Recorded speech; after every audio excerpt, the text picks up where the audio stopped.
not too long ago, I came home from school and whatnot, and I had a test that I had took in the morning, and I got a B plus on it. I really wanted an A because anything under an A is a failure to me. So I grabbed some cold water and I just tell my mom about what happened, how I got a B and whatever, and she stopped me and she was like, "Is that cold water?" And I'm like, "Yeah. What's the deal? It's hot outside."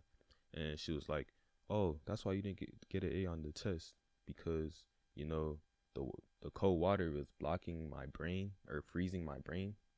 She said something like that, Mm. and I was just confused because it's like, where's the correlation? How is cold water? How is ice cubes gonna freeze my brain?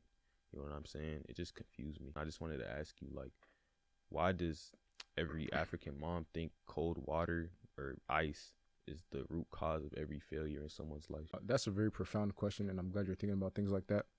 But it's also an inappropriate question at the same time, because as you know, every African parent graduates from WhatsApp University, and in their medical journal, ice cubes are Satan's tears, a way to block your progress, a way to block you from advancing in life.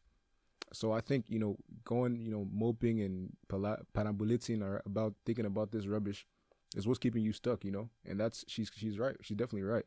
Ice cubes are definitely meant to keep you stuck in life, and Mm-hmm. that's probably the reason that you failed the test. That's a good way to put it.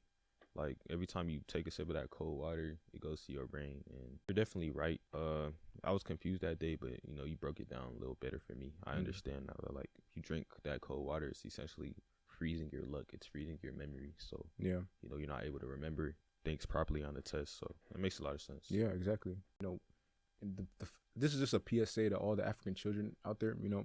Listen to your parents. Because you know WhatsApp University, we have the best education in the Mm. whole world. I don't think that any medical school will come close. To be Yeah, completely honest. never.